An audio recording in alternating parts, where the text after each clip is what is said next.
जय जगन्नाथ। आज आसलु बेगुनापड़ा LGS को सर्विसिंग करने वाटर सर्विसिंग। लास्ट टाइम मुझे सर्विसिंग करी तो कस्टमर मत देखते लास्ट टाइम देखते एथर भी डाकिले सर्विसिंग करने। लास्ट टाइम नॉर्मल सर्विसिंग होता है, एथर पूरा मेजर सर्विसिंग हम। चलो कम स्टार्ट करिया। देखिए पड़े कॉल क्लीनर फॉर्म आनी फॉर्म पर चारियाडे अप्लाई करदेवी। मैंने कूलिंग कॉल टिके भी जगह रखेबी सब कूलिंग कॉल अप्लाई करदेवी। पाखापी अध घंटा छाड़देवा 15-20 मिनट छाड़ा तापर सर्विसिंग करवा। से भितर आउटर पाक पलि आसिली सर्विसिंग करने। आउटर भी सेमती पूरा कवर खोल सर्विसिंग करवा।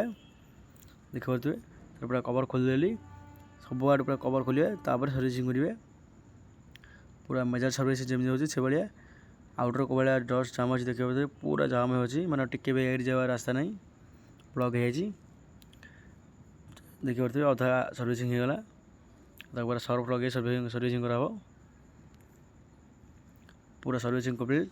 आगुरी कोड़ा मैला थी कोड़ा कौन कारण कोड़े भी टिके भी मैला नहीं सब क्लीयर होगा। आ कंडेंसर लाइन भी पूरा क्लीयर होगा। एवं इंट्रो पाक जावा पाखापी 15-20 मिनट इंट्रो आउटर सर्विसिंग होगापर इंट्रो पलि सर्विसिंग करने। इंट्रो भी पूरा जी मैला थी सब क्लीन फॉर्म बाहरी पड़ा। बाकी जी सब पानी सफा होगा पूरा टिके भी मैला नहीं सब क्लीयर होगा। ऑन करदेली ब्लोर भी पूरा फास्ट क्लास बोलूँ देखिए। चलो भाई पूरा ऐसे कवर भिड़ा तापर चले आसी कोड़े कूलिंग हाउस चेक करवा। टिके भी मैला नहीं पूरा क्लीयर और नुआ से जी कूलिंग हाउस से कूलिंग हाउस देखिए पूरा कवर भिड़देली नुआ से जो भाई कूलिंग हाउस से कूलिंग हाउस रही। जय जगन्नाथ।